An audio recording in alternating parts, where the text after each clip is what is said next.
Hello and welcome everyone. My name is LaVonda Taylor.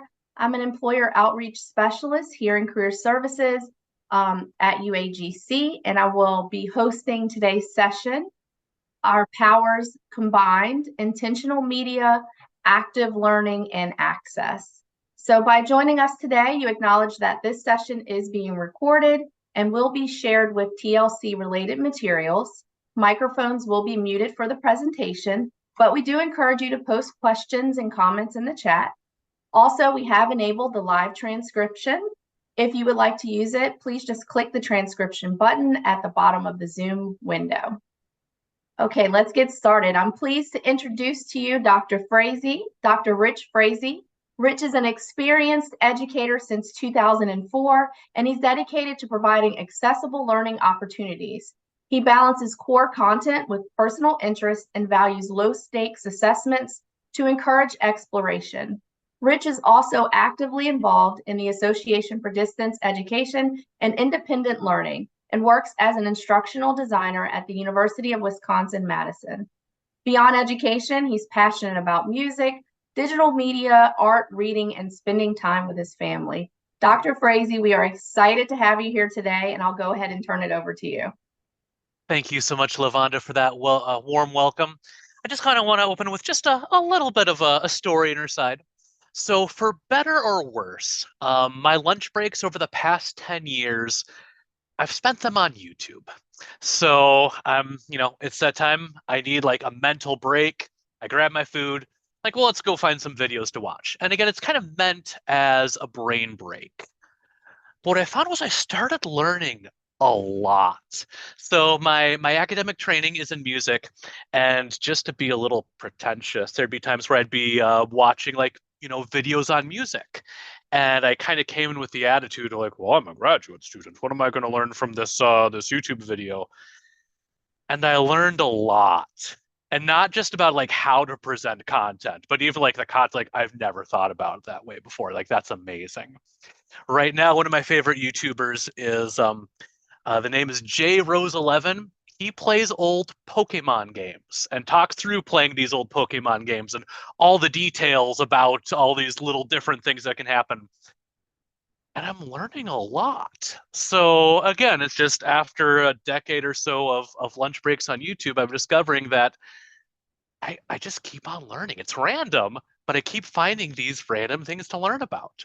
So again, about myself, I'm an instructional designer and also an adjunct online instructor. And as you can tell, I just have a fascination with media for learning. I love making media. I love helping faculty think through media. My work is predominantly working with online education, but what I'm going to be talking about today, they can work with any modality. As we talk about media, intentional media, active learning, and access. So I am very much a child of the 1990s. Here we have a picture of the old cartoon Captain Planet. We have at the top part of the picture, we have 5 kids from around the world, the Planeteers, try to save the world from pollution, help the environment. And when things got bad, they would combine their powers, they'd use their magic rings, and summon the blue-skinned, green-haired hero, Captain Planet, that we see at the bottom. I started having some fun about thinking about this in different ways that we can combine things. We still have at the bottom our powers combined, but those powers that we're combining, I want us to think about why, what, and how. Those 3 questions will guide us as we think about media. And again, also thinking about active learning and access. I'm going to be trying to look at a pretty broad definition of access. We've heard earlier today about removing barriers, and we'll think about those different barriers that that we can remove. But with these powers combined, we can be rethinking lectures and instructional media, how to be intentional with the media we create for learning, how to guide students to make their own learning discoveries, and creating, again, that broad definition of access to create especially worthwhile learning moments for our students. Now I have a picture of a handout Karen is going to post a link to this handout. Thank you so much, Karen, for being able to do that. Um, and this is yours to keep. You're welcome to share it. You can refer to it at any time. And we have, again, it's these tips for instructional media that we'll be talking through with those questions of why, what, and how. And I'll spend the next few minutes just kind of talking through this. So we have on the screen, we have this big word, why. And I'm reminded of leading up to this conference and the materials and descriptions about this conference, looking at new paradigms in higher education. There are so many traditional practices in higher education, and the reason they exist is because, well, that's how we've always done it. This can especially prove true with us class times, often an hour at a time, depending on the modality or the course schedule. And so much of it is spent lecturing. I think of my first year as a teaching assistant, my first year teaching at the college level, and I will readily admit that I filled my class time primarily with me lecturing.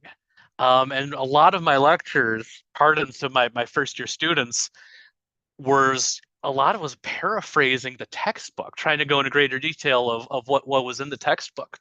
And the reason that the why for that in my past, and I think of so many other occasions, is like, well, that's what my courses were like. That's what my teachers did.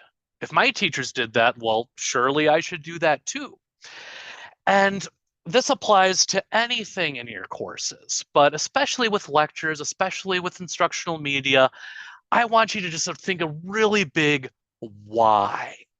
Consider the purpose to know why you're doing that. It's going to make the content more meaningful. Additionally, include a brief explanation of why the media exists and how it helps. Being able to tell your students, okay, you're going to watch this video because of this. Or as you go through this video is going to help you learn this concept and this concept and this concept. Make sure you have a real clear understanding of why it's being used and communicate that to your students. On this next slide, I have this big question of what. So, okay, we've decided that we're going to create some sort of instructional media, or we can, again, think about we're going to be lecturing on something. Let's now think about that what. What is it going to be? Something that I love, especially in online courses, but you could share these with students ahead of time if you teach a face-to-face class, are welcome videos. I love just the welcome videos, just for a chance for your students to be able to get to know who you are. Just those reminders, like, yeah, this teacher I have, this Dr. Frazee person, like, oh, he's a real human being, and this is his personality, and these are his mannerisms. That humanizing element is just so powerful. And you can also use those welcome videos just to kind of guide students. It can kind of be scary for students, like, well, I don't know where to start.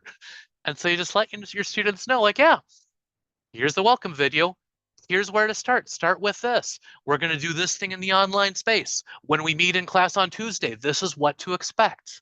Just that sort of expectations. You can certainly use videos to share content, and I think that's very, very helpful. But if that content already exists in a reading, and again, in the spirit of access, ideally an open educational resource or an open access resource, but if the content that you're wanting to convey already exists, why are we replicating it necessarily? I'm a big advocate of videos that, rather than reiterate everything that's said in a learning resource, what if instead you use that video to introduce this learning resource? Like, hey, as you watch take this video, watch out for this. I'm a big fan of kind of recap videos. Basically, okay, you've gone through these activities, you've gone through these lessons. These couple of things were the big takeaway. Now, as far as the what, sometimes you do need to better explain the difficult parts. Maybe you're teaching a course and you found that your students just are not understanding some sort of topic. The learning resources that already exist, they're not getting it done to help introduce that concept. That can be where you come in and kind of have this real targeted, okay, I am going to identify the toughest spots in the course, and that is what I'm going to focus my attention for creating media. Um, as far as that what, I'm a big fan of telling students how you apply things. So again, rather than necessarily just kind of summarize every point, maybe say like, okay, as an expert in this field, here is how I use these ideas in my work. Again, that kind of personalization that kind of helps make the material relevant. This next one's a sticky point. After 10 to 13 minutes, attentions fade. I think so during the COVID pandemic, especially during those early months of all the shelter in place, my primary role was helping faculty pivot online. And again, we all did our best. There were a number of faculty who I worked with. Their comfort zone was lecturing for 50 to 60 minutes straight, 3 times a week, 14 weeks a semester. And so they made videos for all their lectures. And they were very, very well-meaning. And I don't want to sell short the work that they put into that. And I'm sure there were great takeaways that students were able to get from there too. But like attention spans just aren't designed for that long sort of thing. You can't always break things up. That said, there are always exceptions. I was really excited to learn about this one. I was supporting a faculty member just this May, and she teaches mindfulness activities. And she was used to in the face-to-face classroom doing these activities that might be like 20, 30 minutes of, okay, like we're now thinking through these questions and I'm giving you these prompts and we're doing this with our breathing and we're now doing this and we're now doing that. And I was excited, like we actually have like a really good reason for a long video. And again, it works because the students are doing something during that time. The last thing I have in here for this what, continuing the idea of access. Consider making an audio-only version for students' commutes. I learned this from the instructional designer, Dr. Luke Hobson. He's big on the instructional designer social media scene. And yes, there is an instructional designer social media scene. And he was supporting a class, and it was with adult learners. They're all working professionals, and they wanted to like get more out of the course, but like their schedules were just maxed out. And someone realized, like, a lot of these, like most of these students, they do have a daily commute, 30 to 60 minutes each way. What if we make podcasts? So like, okay, they gave it a try, and like the students loved it and embraced it. So whatever you're doing, consider making an audio only version. I've been trying to kind of model talking through any pertinent visuals that have been on my slides. So if you're making an audio only version of something you're created, just make sure that any important visual cues are being spoken through, narrated, so that everybody can access what you're communicating. And now I have that big question of how. When I work with faculty who want to create some sort of instructional media, it's scary. There's so many things of what it can look like, and just the like, well, how do I do it? And there's so many tools that are out there, and the reality for anybody who's interested in trying this, the best tool is the one you already have.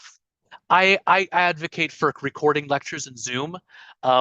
Since, again, especially during shelter in place, a lot of people just got used to using web conference tools like Zoom. Again, we're in a Zoom room right now.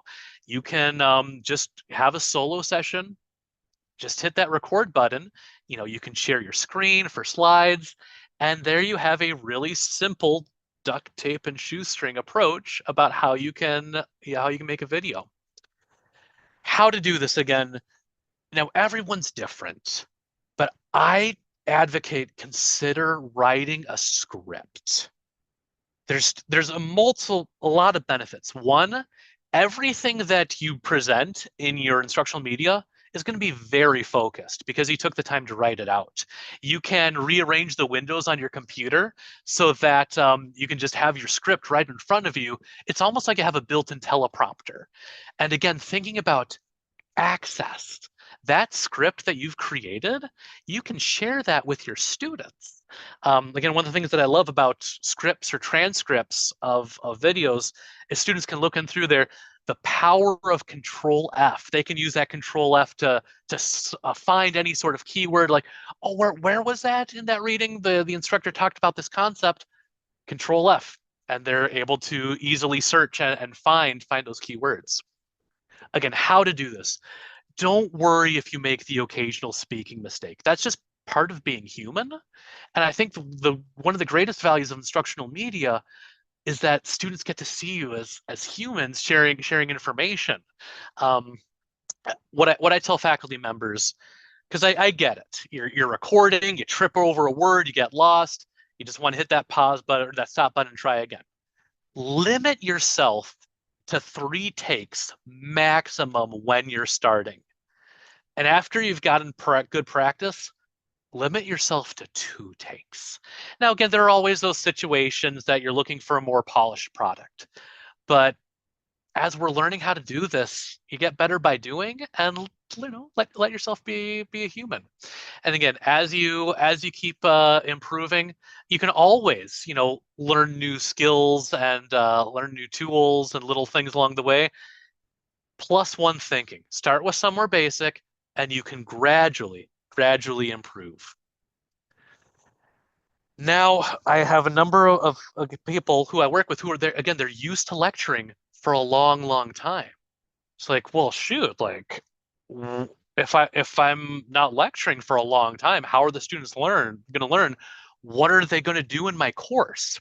Fill in the gaps with active learning. So again, active learning is different from the passive student taking in a lecture for 50 minutes straight. Um, and active learning is that students are learning by doing. We could spend a whole conference talking about active learning, just a few ideas. Maybe before a reading, give your students a list of 30 terms and concepts. Have them define them so that they have a chance to learn these before they go into the reading. Concept mapping. Have students summarize what they've learned by diagramming out and organizing out the concepts. Reflecting and journaling. Have students write about the process of their learning. I know in the past year about the scary chat GPT and generative AI, like what is this going to do to the student essay?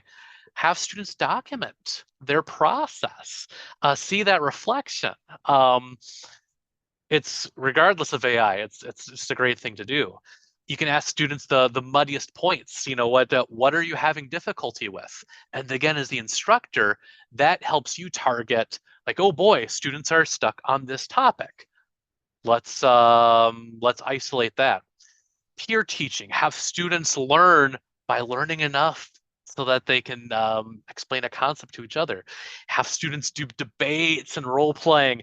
Again, this is a whirlwind. These are just general ideas about how you can build in activities. And the why of these activities is you're empowering students to be able to learn. Yes, we still need to guide our students. That's super important. But we can also empower and trust students to be able to make their own discoveries too about the topics in our course. Now I want to look at access. So I have a picture of a presenter. Her topic is why Wikipedia is my favorite place on the internet. It's a screenshot of a YouTube video, a TED Talk that's on YouTube. Again, thinking about access, there's so much free stuff out there that already exists.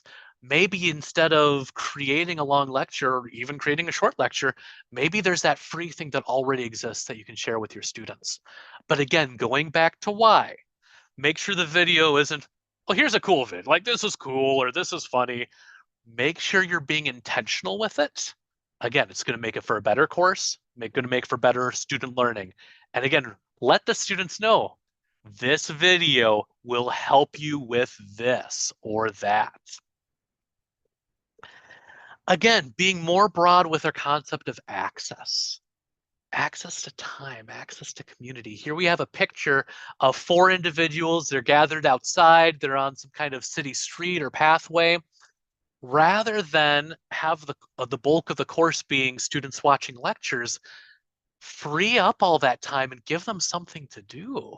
Make maybe part of the course learning is they're learning from the community. They're collaborating with one another.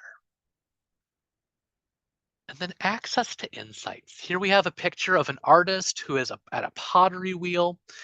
And I think about, we all have our own unique perspectives. We all have our unique spin on the way we do it.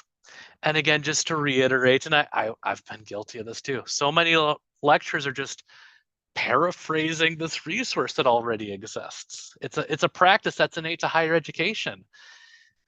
Let's use this as an opportunity to share with our students, this is my unique spin. This is how I learned this difficult concept.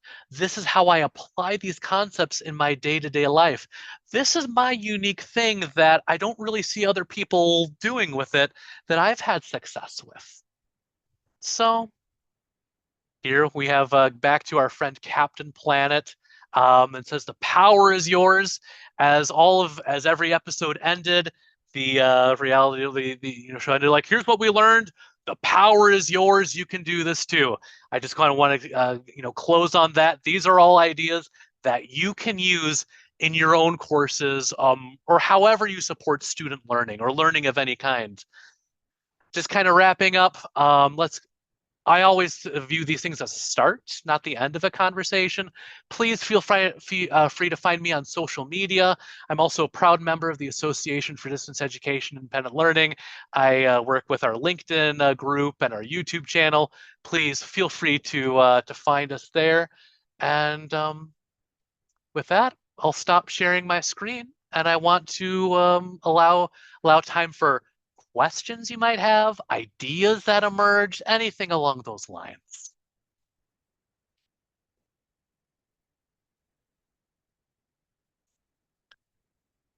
And I'll have a chance to check out the chat too. I am not a good multitasker, I must admit, when I'm presenting. So I don't see any questions right now that came in. Just dialogue, conversation. yeah. No, thank you. Yeah. Just kind of highlighting some things. I love the idea for podcast. And again, so often instructional media, the assumption or default is that it's going to be a video of some kind. And just expanding the ideas, like this can look like a lot of different things. Again, Michael Robinson, Control F is so important. No, cool. Another one who's seen the work of Annie Rewerda. Yeah, very cool. Thank you so much too for keywords. Oh, do any professors push back on not using lecture videos for Carnegie hours? And I'm going to, anytime like policy comes up, or especially in regards to Carnegie hours, I always defer to your local institution on how they interpret these things. And my understanding of the Carnegie hour is is that completing coursework and course activities that counts towards that. I think of the best. I shared my first year teaching experience. I did a lot of lecturing, and that's again what a lot of my courses did. But so many of my great courses, there was discussions that were happening. And discussions that happen during class time, we can use discussions, certainly would count towards that, whether it's in a face-to-face class, whether it's in the online course using the tools that are like the built-in discussion boards. That certainly, like, that takes up student time to be able to do what they're doing. For whatever it's worth, just to go on a little bit of a tangent, I love using student discussions as an opportunity for activities. Basically, I give the students a prompt like, okay, do this activity and now share with your students, like, okay, how'd it go? What'd you learn? Tell us what you ended up doing. Um, Yes, Vanessa, having students make presentations instead of papers, a great way to ensure the material is being absorbed. Yeah, and again, I've been coming at the focus of the instructor making videos, but students can certainly make videos too. And what I like about that is they have an artifact that they can then share with, maybe it's their own social media, maybe it's for a job interview. It's something that exists. And Vanessa, yes, I love the power of learning visually too. Other thoughts, other questions, other takeaways. I've gotten kind of comfortable with the awkward silence in the online space because again, it isn't necessarily awkward silence. A lot of times that's contemplation, that's thinking through ideas.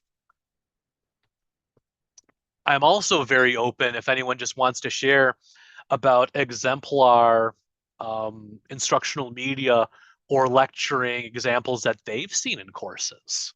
Again, yes, I'm happy to share ideas, but learning from each other, that's good stuff.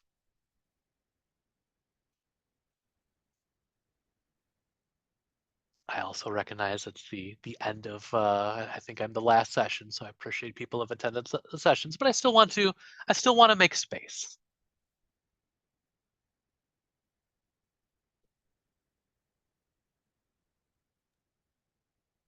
That's okay. You did a great job explaining. So sometimes when you do too great of a job, people don't have a ton of questions. Well, thank you, Lavonda. But that was an awesome presentation. Do you have anything else that you want to add? Oh, yeah, I will just kind of reinforce, and I'm going to drop my email address in here.